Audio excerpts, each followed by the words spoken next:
Mutual Broadcasting System presents The Mysterious Traveler.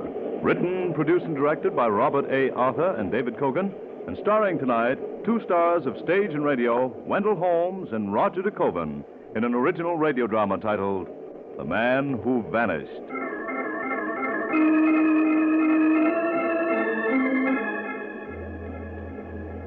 This is the Mysterious Traveler, inviting you to join me on another journey into the realm of the strange and the terrifying. I hope you will enjoy the trip, that it will thrill you a little and chill you a little. So settle back, get a good grip on your nerves, and be comfortable, if you can, as you hear the story I call The Man Who Vanished.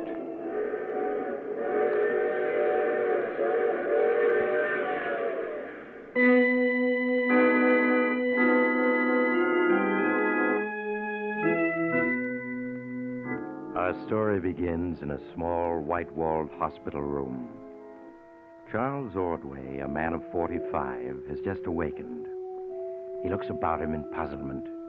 Then memory returns to him, and he begins to call frantically. Doctor! Doctor, nurse! Where are you? I must speak to the doctor! Yes, Mr. Ordway, what is it? Are you the doctor? No, sir, I'm only the attendant. You want to speak to Dr. Harvey? Yes, I must. It's a matter of life and death. Okay, Mr. Ordway, okay. Dr. Harvey, 402, please. He's coming now, sir. Thank you. Tell me, what day is this? It's Friday, isn't it? It must be Friday. Sure, it's Friday, Mr. Ordway. But here's Dr. Harvey now. Good morning, Mr. Ordway. You wanted to speak to me? Yes, doctor, but tell me quickly, what time is it? It's just 10 minutes past 10, Mr. Ordway. Oh, thank heavens, my brother John isn't dead. There's still time to save him. Your brother? Yes, doctor, when I woke up, I didn't know how long it was since I was brought here to the hospital and drugged into silence, but I don't suppose they told you about John. No, I'm afraid they didn't. Well, then I'll tell you. I'll make you believe me. John's safe for several hours yet, so I can tell you the whole story. The story they wouldn't give me a chance to tell. Yes, go right ahead, Mr. Ordway. I'll just sit here and make myself comfortable. Well, I'll try to tell it calmly, Doctor. I don't want you to think I'm hysterical. First of all, you have to understand that my brother John is a freak of nature. A freak? Yes. He's perfectly healthy and highly intelligent, but he was born without any natural coloring at all. His eyes are pink. His skin is a chalk white. His hair is like bleached flax. His eyebrows and lashes are practically invisible. It's a most unusual condition, but it happens once in a while. It's called albinism. Well, it's a hideous condition for an intelligent, sensitive man. John's boyhood was a torture for him until our father took us both out of school and had us tutored to spare John the misery of being considered a freak of nature by the other children. Yes, I understand, Mr. Ordway. Please, go on. Well, as we grew up, John's chief interest was science. So I studied it, too. Our father had a complete laboratory built in our home. After his death, we continued to live there together, working on experimental research. Along what lines, Mr. Ordway? Well, our efforts were centered on discovering a cure for John's condition. To achieve that, we worked hopefully for years, but we always failed. My brother remained outwardly calm, but inwardly he began to brood. Then, one evening, he came into my room. Charles. Oh, yes, John. Finished in the lab? In a way, Charles. I have something to show you. Show me? You mean you found a cure? Not exactly. Look at this wire cage. Examine the white rat I have in it. White rat? Good heavens. This morning, that was an ordinary white rat. But now, look at it. It's like a rat made out of glass. It's almost transparent. It is transparent. You can see completely through it. Oh, John, this is amazing. This is what I've been working on these last months, Charles. I've been developing a serum that would alter living tissues to make them transparent. I wouldn't have believed it possible. I don't see why not. Nature does it all the time. She makes jellyfish that are quite transparent. Well, yes, of course. I didn't think. But this is only the first step. My next step is to develop the serum further, to make living tissues invisible. Invisible? You look skeptical, my dear Charles. But look at this rat. He's half invisible already. In a dim light, he'd vanish. Yes, that's true, but... The basic principle is perfectly natural, Charles. It's only a matter of refining it. And then, Charles, well, take a freak like myself. So colorless, he's already well started toward invisibility. I'll find out what it's like to be completely unseen. Someday soon, Charles, I'm going to have a real surprise for you.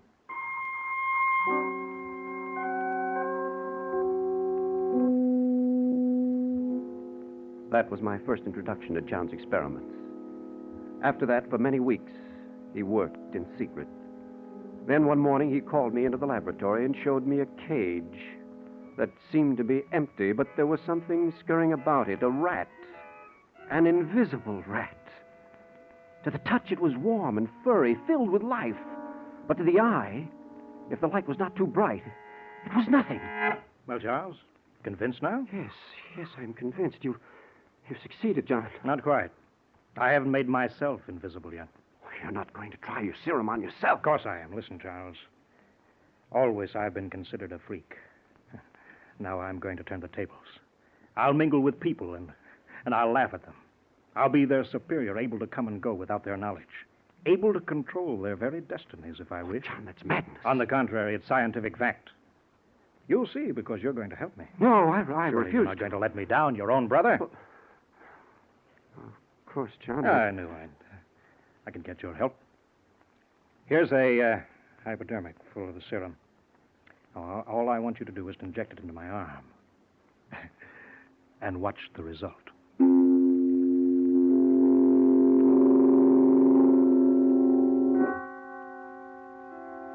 I tried to refuse, but John wouldn't let me.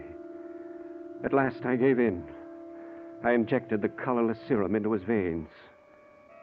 At first, nothing happened. As we waited, he removed his garments, for of course the serum could only affect his living tissues. Finally, the change came. His skin became paler and paler, until suddenly I realized I was looking not at it, but through it. After that, the change was rapid. His body seemed to fade away before my eyes into nothingness. Well, Charles, what do you say now? Oh, John, this frightens me. Why should it? I feel fine. In fact, I feel so good I'm going to take a little jaunt downtown to see how the world looks to a man who's invisible. No, you mustn't. And why not, Charles? Well, you aren't ready for it yet. There may be after effects, reactions you aren't prepared for. Ah, nonsense. There's only one thing to be careful of. The tissues must return to normal within 24 hours. If the neutralizing serum isn't injected before then, death occurs. Otherwise, it's perfectly safe. So I insist, Charles, that I'm going on a little invisible sightseeing tour tonight, and you're going to conduct me.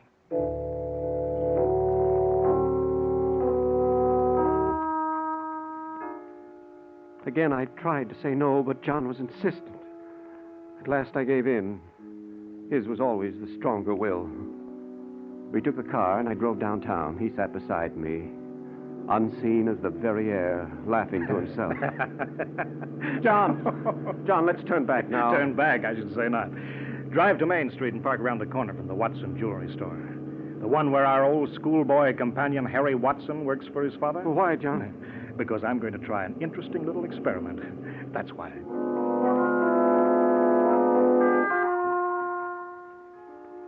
John was in a strange mood, and I obeyed his orders with misgivings. I parked the car as he directed, and we got out and stood on the sidewalk, with the evening crowds drifting past us, completely unaware of John at my side. Suddenly, John spoke. Now's the time, Charles. There's nobody in the store but Harry Watson himself. Come on, we're going in. Ask Harry to show you some stopwatches. Keep him occupied, and don't worry about me. Well, what are you going to do? Never mind. Just do as I say. Whatever happens, pretend not to notice. Come on. Open the door. Oh, hello, Charles. Can I help you? Well, I'd like to look at a stopwatch, Harry. Stopwatch? Of course. They're over here. Here's a beauty, Charles. This Swiss chronograph is timed to 1/100th of a second. I'm afraid it'd be too expensive. Huh? Well, perhaps you'd like this one. It's American-made, and it... What was that? What was what? I heard a noise in the back of the store. I didn't hear anything. There it is again. There's someone back there. But there can't be. There's nothing in sight. Just the same, I think there's someone back there. Excuse me. I was putting away some valuable diamonds when you come in, and I've got to see about them. He hurried back into the shadowy rear of the store. I held my breath. If he should bump into John. Then I heard Watson cry out. I've got you thief! No, you're not going to get away. What are you doing? Help! Charles, help me! Help! John! John, what's happened? Come on, quickly. We have to get out of here. What happened? The fool bumped into me in the shadows. He was so excited he didn't even realize he couldn't see me. I used a paper knife I picked up and taught him a little lesson.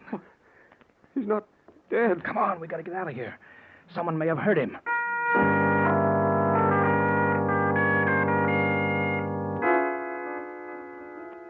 We got out of the store and to the car. But as I drove home, John refused to answer any of my frantic questions. When we reached the house, he hurried me into the laboratory. You got to give me the neutralizer or make me visible again, Charles. But John! No questions. Here we are. Here's the hypodermic. You've got to inject it. Here's the mark from the previous injection. Now go ahead. I pressed the plunger, and the drug flowed into his blood. For a moment, nothing happened. Then, like a man materializing out of nothingness, he grew visible. A misty figure that took on solidity until it was a man. John gave a little gasp of weariness and pushed me out of the room. Now go on, Charles. You get to bed. I need some sleep. This stuff seems to drain away my energy. We'll talk in the morning. Pleasant dreams.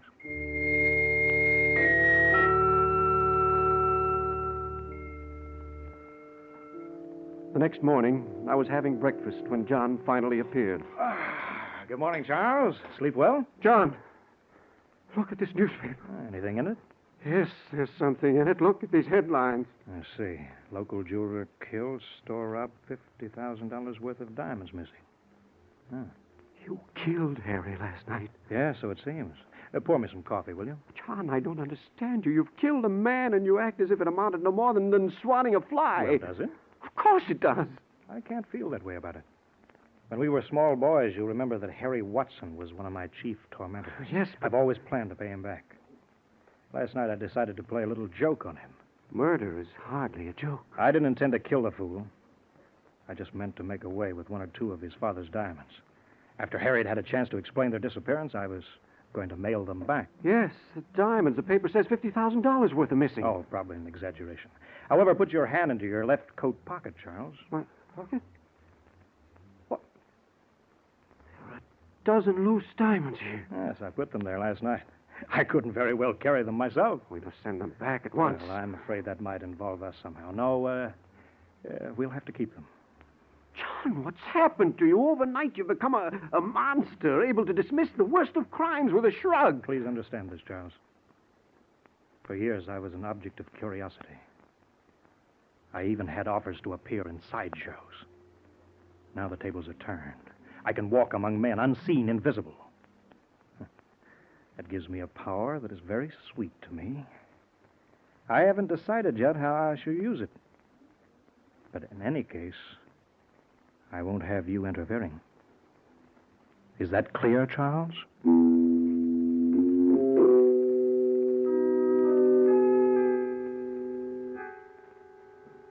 With that, John retired to his laboratory and remained there alone the rest of the day. It wasn't until after dark that he emerged to find me staring with horror at the evening paper. Oh, Charles, what does the paper say? It made you look so pale. The police found your fingerprints on the knife that killed Harry Watson. What? Let me see it. Here. Yes. The police investigating the murder last night of Harry Watson, local jeweler's son, state they are trying to trace down fingerprints found on the paper knife used as the death weapon. They also admit they have discovered further evidence which they hope may bring about an early arrest. They may be here any minute. Ah, nonsense. Even if I did leave a print, how can they trace it to me? Talk of an early arrest is just bluff. And besides, That may be the police now. If it is, what do we do? Oh, it can't be. But if it is, let them in. Let me do the talking. All right.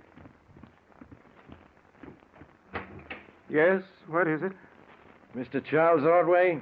Yes, I'm Charles Ordway. I'm Inspector Long of the Homicide Squad. I'd like to ask you some questions, if you don't mind. Oh, no, not at all. Come in. We can talk in the living room. What is it, Charles? John, this is Inspector Long. He says he wants to ask me some questions. Really? What in the world about? I don't know. I confess, Inspector, I can't imagine I what. want to ask you what you can tell me about the death of Harry Watson. Watson the jeweler, the one we were reading about in the paper? That's the one. Your brother was seen leaving the jewelry store a few minutes before Watson's body was found. Someone recognized him. Why, yes, that's true, Inspector. Charles dropped in last night to buy a watch for me. But he didn't find quite what I wanted. I'd rather hear him tell it. Well, that's all there is to it. I looked at the watches and then left. Watson was all right when I left him. I see. There's no one else in the store? No one I could see. Well, I'm sorry I can't tell you more. I'm sorry, too. Well, just for the sake of helping us, would you be willing to let me take your fingerprints? Well, Of course you don't mind, Charles. You're thinking of the prints the paper says were found on the death weapon, aren't you, Inspector? Frankly, yes. Well, they aren't, Charles. I can assure you. It's just a check. Here, Mr. Ordway, if you'll just press your fingerprints against this gelatin plate I have in this envelope. Like this? That's right. Thank you. You wouldn't want mine, too, I suppose? Well, if you'd like to add yours to your brother's. Oh, I was just joking. By the way, Inspector, how do you go about tracing down unknown fingerprints such as those of this killer? Well, this is one way, and... oh, excuse me, a cigarette? Oh, thank you. Yeah, you're asking how we check fingerprints. Well, we have several methods. The FBI records, Army and Navy records, and the one source few people know about. And what's that? Hospital birth records.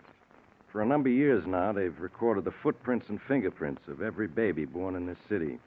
In the morning, we'll start checking these records as far back as they go. Well, that's very interesting. Well, sorry, Inspector, we couldn't be more helpful. It's all in the game. Good night, gentlemen. Good night, Now, Inspector. don't bother to show me out. Did you hear that? They're going to start checking fingerprints on hospital birth records. And our prints were among the first ever to be recorded in this town. Father insisted on it. Perhaps they'll overlook yours. I can't risk it. But I'll stop them. I'll stop them somehow.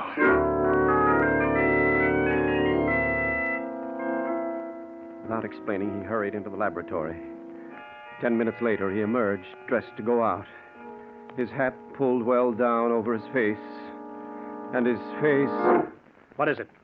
Why are you goggling at me? Your face, I can't see it, or your hands either. Of course not. I took an injection of transparency serum. Now, I'm going to drive downtown, Charles. With this coat and hat on, I'll look like an ordinary driver to anyone who sees the car. When I get where I'm going, I'll take off these garments and leave them in the car. Then no one on earth will be able to see me. But where are you going? To police headquarters?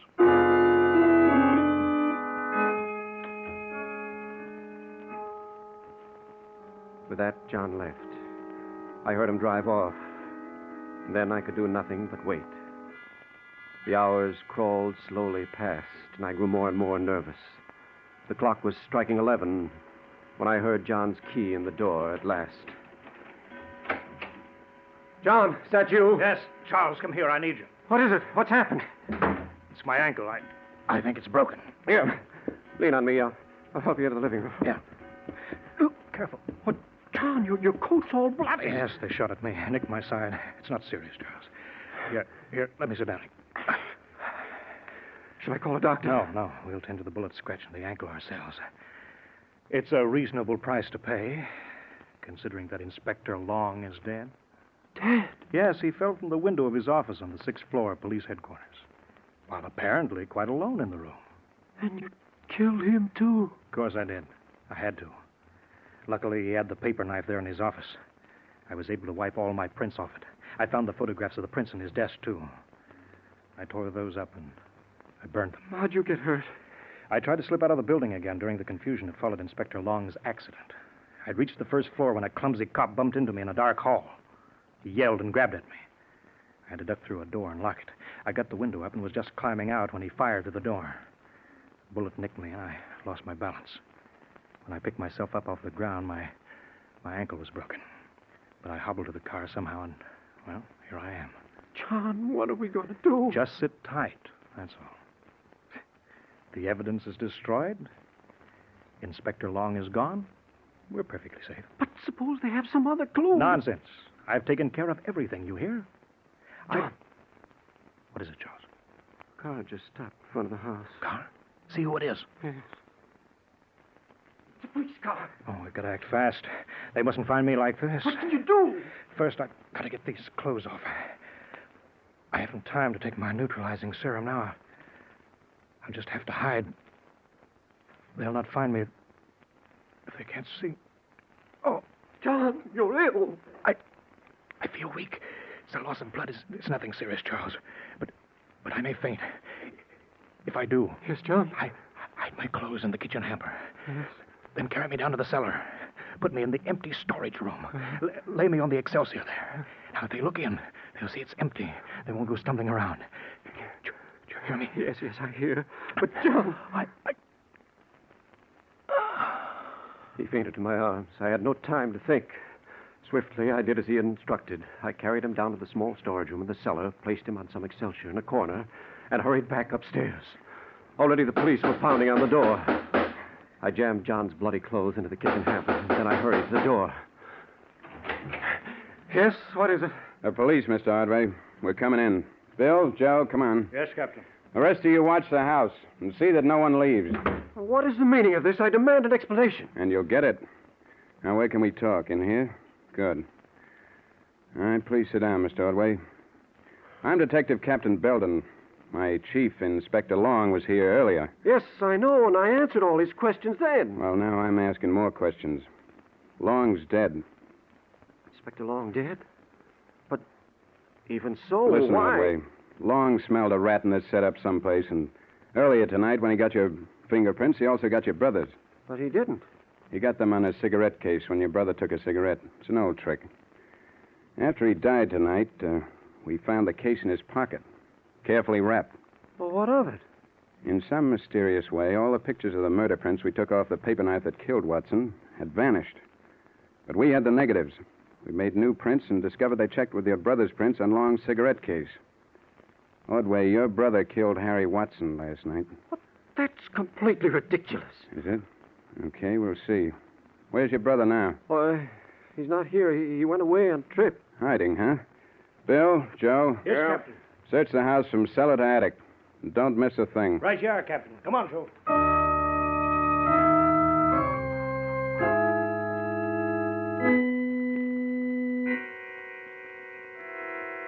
Half an hour later, I knew that further concealment was impossible. The police had not found John, but they had found the blood-stained clothes he had discarded.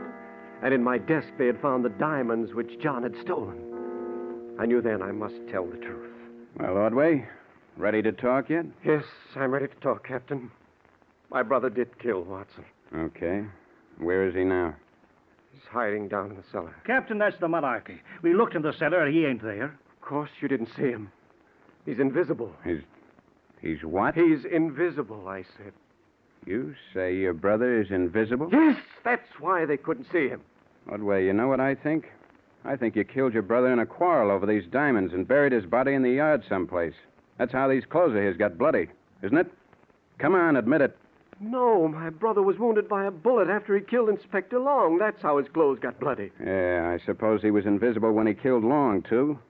That's why nobody saw him, huh? Yes. Don't you understand? He's discovered how to render his body tissues transparent. He's hiding down in the cellar now, invisible. He's nutty as a fruitcake. Shut up, Bill.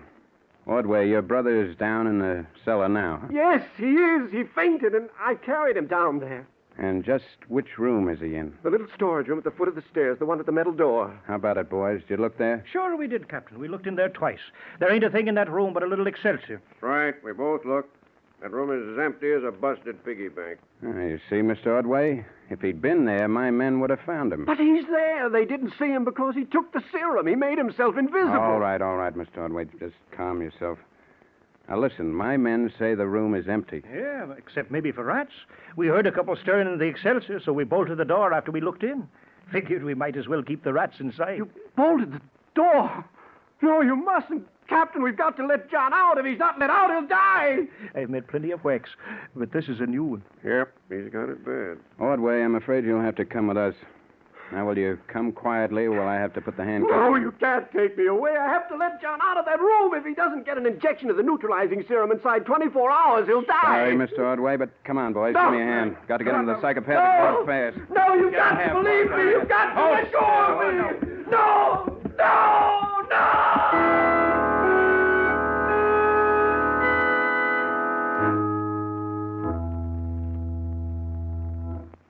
And that's the whole story, Doctor.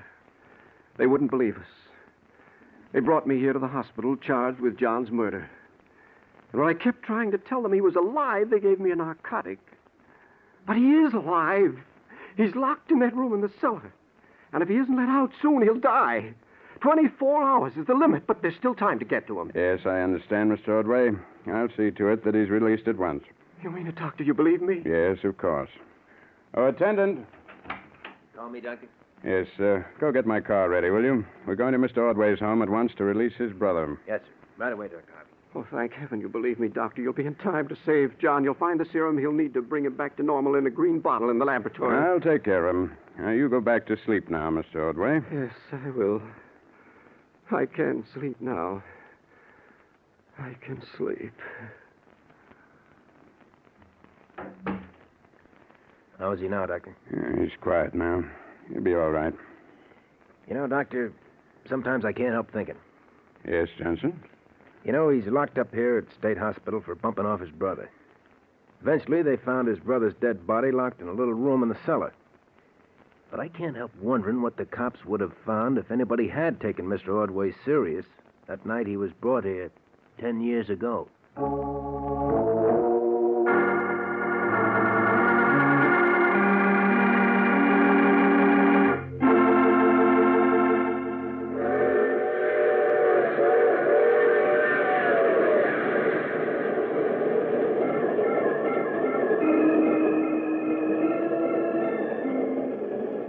This is the mysterious traveler. So John could make himself invisible, could he? But unfortunately, he did too good a job of it. For he hasn't been seen around for a long, long time. That's the trouble with having unusual powers. Sometimes they get you into unusual difficulties. Speaking of difficulties, Oh, you have to get off here. I'm sorry. But I'm sure we'll meet again. I take this same train every week at this same time.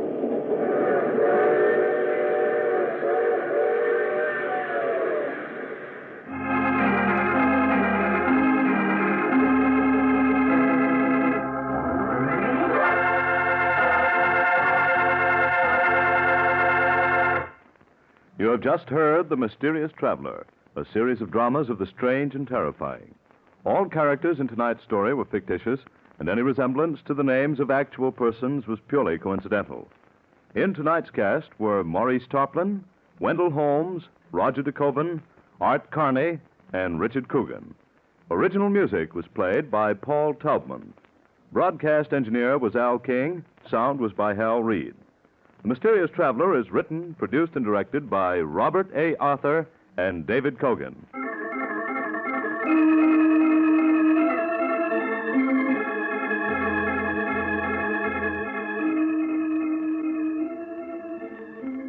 Listen next week to a tale titled Bury Her Deep.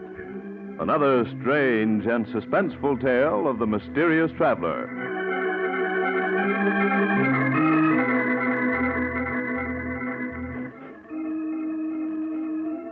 This program has come to you from our New York studios. Another program of tense and dramatic action will follow in just a minute. Stay tuned to the station for Official Detective. Carl Caruso speaking. This is the Mutual Broadcasting System.